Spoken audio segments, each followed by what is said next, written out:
الحمد لله رب العالمين والصلاة والسلام على سيدنا وحبيبنا وحبيب رب العالمين وعلى آله وأصحابه أجمعين.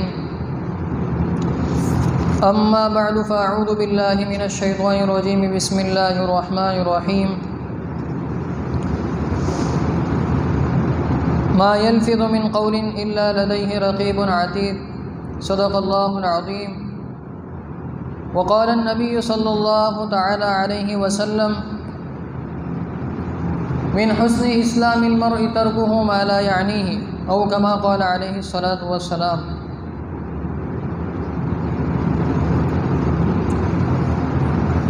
گزشتہ کئی جمعہ سے اس سلسلے میں بیان ہو رہا ہے کہ ہم جو بھی لفظ اپنی زبان سے نکالتے ہیں، اللہ تبارک و تعالیٰ کے فرشتے اس کو لکھتے ہیں، جن کو کرامن کاتبین کہتے ہیں. اور ایک ایک چیز جو ہم اپنی زبان سے ادا کر رہے ہیں، اللہ تبارک و تعالیٰ کل قیامت کے دن اس کا حساب لیں گا اور اس کے متعلق سوال پوچھیں گا کہ یہ کیوں کہی تھی. جیسے گالی دینے والے کے بارے میں بتایا کہ اس کے منہ میں خون اور پیپ ہوگا. جو گالی بکتا ہے منہ سے تو اس کے منہ میں خون اور پیپ ہوگا. اسی طریقے سے ایک جگہ بتایا کہ جہنم میں جو لوگ داخل ہوں گے ان کو تکلیف دینے کے لیے گالی والے کو سخت عذاب دیا جائے گا. یعنی ایک تو جہنم کا عذاب تو ہوگا ہی ہوگا، لیکن وہ گالی دینے والے کے منہ سے ایک پیپ نکلتا ہوگا اور خون نکلتا ہوگا، تو اس کی بدبو اتنی پھوٹے گی کہ اور دوسرے جہنمی کہیں گے کہ یار یہ کیا مصیبت ہے، یہ پہلے ہی کچھ جہنم کم تھی جو تیری یہ مصیبت لگ گئی. تو وہ کہیں گا کہ یار کیا کروں، مجھ سے غلطی ہو گئی. وہ غلطی یہ تھی کہ میں گالیاں بکتا تھا. تو زبان سے نکلنے والی چیزوں کے متعلق بات چل رہی تھی. 20 چیزوں کو امام غزالی رحمۃ اللہ علیہ نے اس کتاب میں ذکر کیا ہے کہ زبان تو بہت چھوٹی ہے لیکن اس کے گناہ کتنے ہیں؟ 20 گناہ ہیں. تو تقریباً اس میں کہ 8 ذکر ہو چکے ہیں. سب سے پہلا گناہ تو یہ تھا کہ انسان فضول باتیں کرے، ادھر کی ادھر کی ہانک رہے. ابھی حدیث پڑھی گئی، اس میں ذکر آیا کہ اللہ تبارک و تعالیٰ نے 3 چیزوں کو ناپسند کیا ہے. ان اللہ کرہ لکم ثلاثا، اللہ تبارک و تعالیٰ نے تمہارے لیے 3 چیزوں کو ناپسند کیا ہے. قیل وقال، ادھر ادھر کی باتیں کر رہے، اس کا کیا ہوا اس کا کیا ہوا. واضاعۃ المال، مال ضائع کر رہے، شادیوں کے اندر ہو، گاڑیاں لینے کے اندر ہو، یا پھر یہ پی او پی کی ایک نئی مصیبت نکلی ہے آج کی دنیا میں، بھئی یہ لائٹیں لگا دو سادہ، اس سے بھی وہی کام، لیکن وہ لگانا. تو اضاعت مال ہے، مال ضائع کر. اچھا پوچھو آپ جیب سے لگا رہے؟ نہیں، لون کیا ہوا ہے. بتاؤ، یہ ضائع کرنا ہی. واضاعۃ المال وکثرت السؤال، بار بار پوچھ رہے کسی کو یہ کیسا ہے، اس کا کیسا ہے، یہ کیسا ہے. تو اللہ تبارک و تعالیٰ نے 3 چیزوں کو کیا کیا ہے؟ ناپسند کیا ہے. سب سے پہلی چیز کیا تھی کہ انسان لایا نہیں بات کرے. دوسری چیز یہ تھی کہ زیادہ بولے، بڑبڑ بڑبڑ بڑبڑ لگے ہوئے، کہیں بیٹھے نہیں کہ خاموشی نہیں بیٹھا جاتا، لگے ہوئے. تیسری چیز یہ کہ باطل کا ذکر کرے، فلم کی کہانی بیان کر رہے یا کسی گانے کا ذکر کر رہے، یا جو خوبصورت نظمیں لکھی جاتی ہے، غزلیں جو عورتوں کے حسن و تعریف میں ہوتی ہے، اس کا ذکر کرنا. چوتھی آفت یہ کہ بات کاٹنا، کوئی بات کر رہے ہیں تو آپ کے بیچ میں آپ کیا کر رہے ہیں؟ بات داخل کر رہے. پھر 5ویں آفت یہ تھی کہ انسان جھگڑا کرے، یعنی جھگڑا لو، اس سے جھگڑا، اس سے جھگڑا، ویسا ویسا.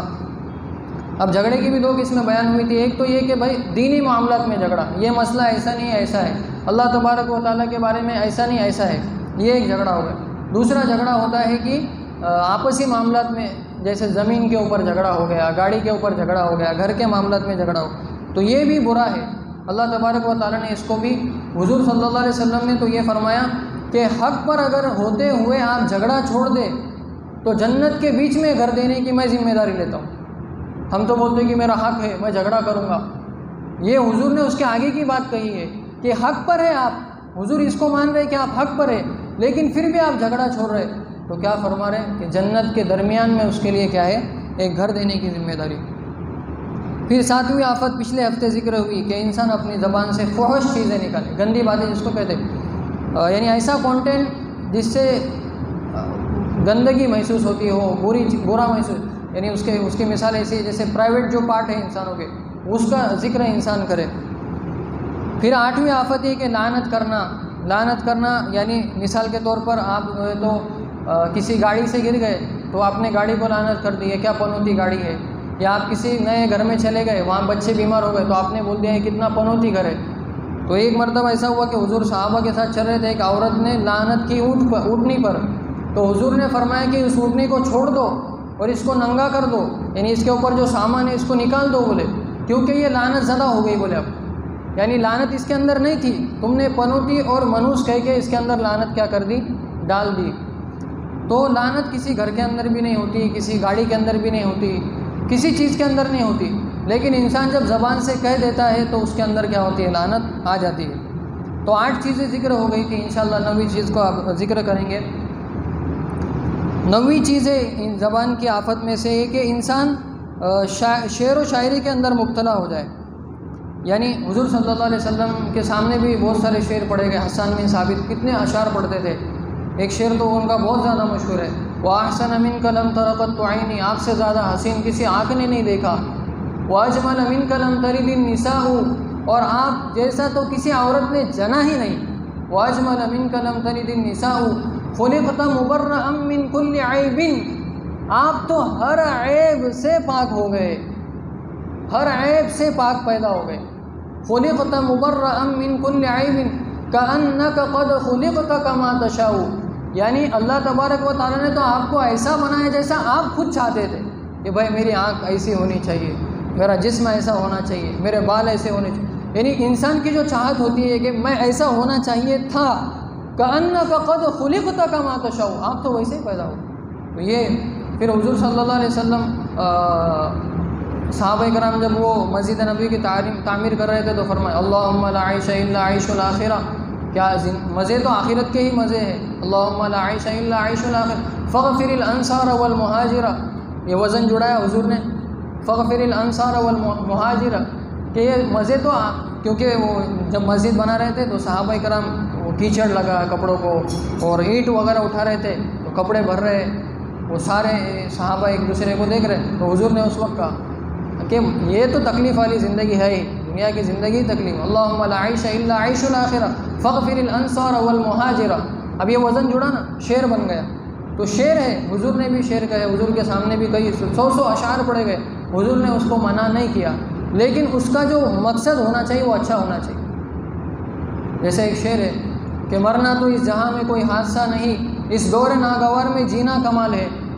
کوئی خودکشی کر رہا ہے، اس کے بہت برے ٹھاٹس آ رہے ہیں اس کو، اور ایسا لگ رہا ہے کہ اس کو یار یہ زندگی سے مرنا ہی بہتر ہے، کیا مصیبت ہے، تو آپ نے اس کے جا کے شعر کہا کہ مرنا تو اس جہاں میں کوئی حادثہ نہیں، روز صبح شام لوگ مر رہے ہیں، کوئی کار کو پکڑ کے مر رہا ہے، کوئی گاڑی کے سامنے آ کے مر رہا ہے، مرنا تو اس جہاں میں کوئی حادثہ نہیں ہے، اس دور ناگوار میں جینا کمال ہے، کہ بیوی کے بھی تقاضے ہیں، بچوں کے بھی تقاضے ہیں، شادیاں بھی کرنا ہے، گھر کے بھاڑے بھی بھرنا ہے، ساری چیزیں کر کے جی کے بتانا، یہ کمال کی بات ہے۔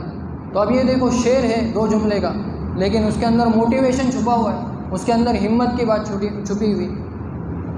پھر ایک شعر ہے کہ اللہ سے کرے دور تو تعلیم بھی فتنہ، املاک بھی، اولاد بھی، جاگیر بھی فتنہ، ناحق کے لیے اگر اٹھے تو شمشیر بھی فتنہ، شمشیر ہی کیا نعرے تکبیر بھی فتنہ، یعنی بری نیت سے تعلیم حاصل کرو تو بھی فتنہ ہے، اولاد ہے، مال ہے، بری نیت سے کمایا ہوا ہے وہ بھی فتنہ ہے، تلوار آپ اٹھا رہے لیکن بری نیت سے اٹھا رہے وہ بھی فتنہ، اور اس کے آگے کہتے ہیں کہ تلوار تو چھوڑو، اگر کوئی کہتا ہے نعرے تکبیر اللہ اکبر غلط جگہ پر، نعرے تکبیر اللہ اکبر غلط جگہ پر کہہ رہا ہے تو وہ بھی فتنہ ہے، اس سے بھی منع کیا گیا۔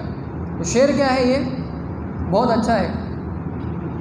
پھر ایک شعر ہے کہ بھائی جیسے انسان بولتا ہے میرے سے عمل نہیں ہو رہے لیکن مجھے افسوس ہوتا ہے، نماز چھوٹی ہے تو مجھے افسوس ہوتا ہے، میرے روزے چھوٹ رہے بھوک پیاس کی وجہ سے لیکن مجھے برا لگتا ہے، تو وہ شعر ہے احساس عمل کی چنگاری جس دل میں فروزہ ہوتی ہے، احساس عمل نہیں ہو رہا، احساس عمل تو چنگاری لگی ہوئی ہے، ابھی ختم نہیں ہوا کہ بھائی چھوڑو جان دو، نہیں وہ بول رہا کہ نہیں ہو رہا، میرے سے کرنا چاہ رہا ہوں لیکن نہیں ہو رہا، تو احساس عمل کی چنگاری جس دل میں فروزہ ہوتی ہے، اس آنکھ کا آنسو موتی ہے، یعنی وہ اگر روئے گا کہ یار میرے سے کیوں عمل نہیں ہو رہے، میرے سے کیوں گناہ نہیں چھوٹ رہے، روئے گا تو فرماتے اس آنکھ کا آنسو موتی ہے، اس لب کا تبسم ہیرا ہے.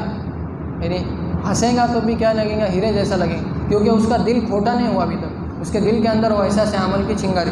تو ہزاروں اشعار ہے، کچھ اچھے ہیں تو وہ پسندیدہ ہے اسلام کے اندر، اور کچھ بہت زیادہ برے ہیں تو وہ بالکل ہی ناپسندیدہ ہے. قرآن کریم کے اندر آیا ہے وَالشُّعَرَاءُ يَتَّبِعُهُمُ الْغَاوُونَ، یہ شعراء جب شعر بیان کرنے لگتے ہیں تو وادیوں میں بھٹک جاتے ہیں.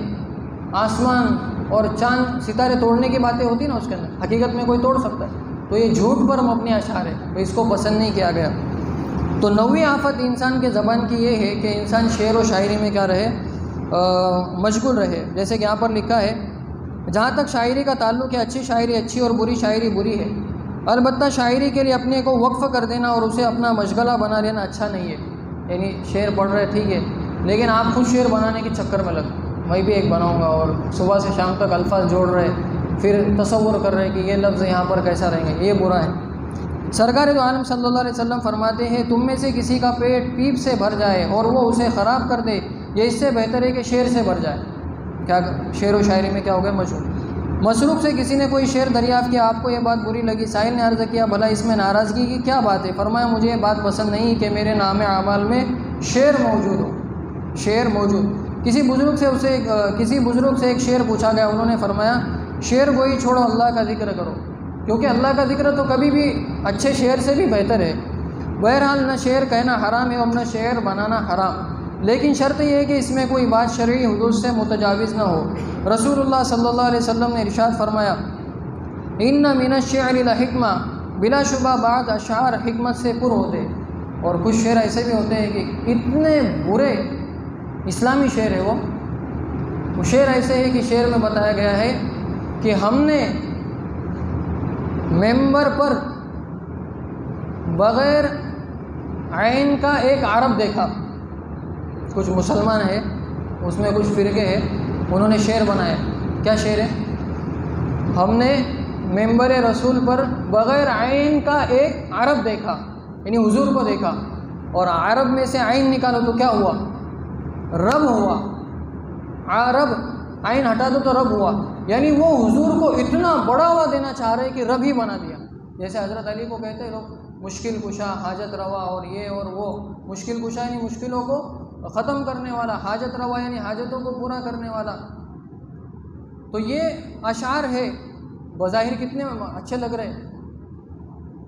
جیسے ایک ابھی وہ چل رہا ہے، ٹون چلتی ہے، اس میں بیان ہوتا ہے اب نام نہ لینا کسی حاکم کا دوبارہ، وہ دریا ہے ہمارا اور یہ اور وہ کس کے بارے میں کہا جا رہا ہے وہ تھوڑی سی تحقیق بھی کر لیں.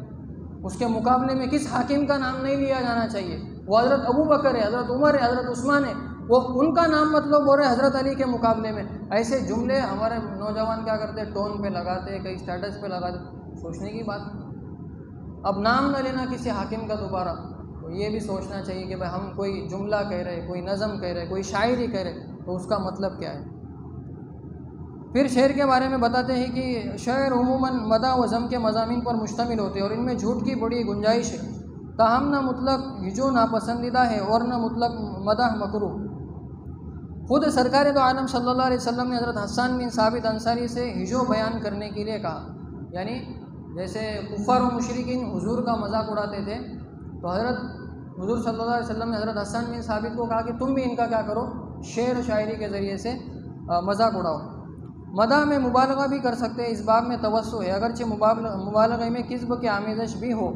مثلا اس طرح کے اشعار جھوٹ کی وجہ سے حرام نہیں کہے جا سکتے. اب ایک شعر ہے حضور صلی اللہ علیہ وسلم کے بارے میں کہا گیا، وہ بہت زیادہ مبالغے پر مبنی تھا، لیکن حضور بھی واقعتاً تو اتنے خوبصورت ہے، اتنے حسین ہیں، تو حضور صلی اللہ علیہ وسلم نے کیا کر دیا؟ اس میں رخصت دی. جیسے حضرت عائشہ نے کہا وَمُبَرَّأً مِّن كُلِّ غَبْرِ حَيْضَةٍ وَفَسَادِ مُرْضِعَةٍ وَدَاءٍ مُغِيلٍ. اس کا ترجمہ پڑھتا ہوں کہ ایک عورت کی تعریف ہو رہی ہے، وہ حیض کی کدورت سے، دودھ پلانے کی خرابی سے اور اس کے ہر مرض سے پاک ہے.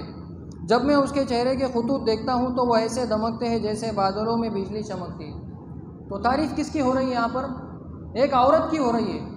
کس کی ہو رہی ہے؟ عورت کی. لیکن حضرت عائشہ اس سے تشبیہ کس کو دینا چاہتی ہے؟ حضور صلی اللہ علیہ وسلم کو. اب کوئی عورت تو ایسی نہیں ہوتی کہ وہ حیض سے بھی پاک ہو اور دودھ پلانے کی جو چیز ہے دودھ پلانا ہے اس سے پاک ہو، ایسی نہیں ہوتی، لیکن اس سے حضور صلی اللہ علیہ وسلم کو انہوں نے تشبیہ دی۔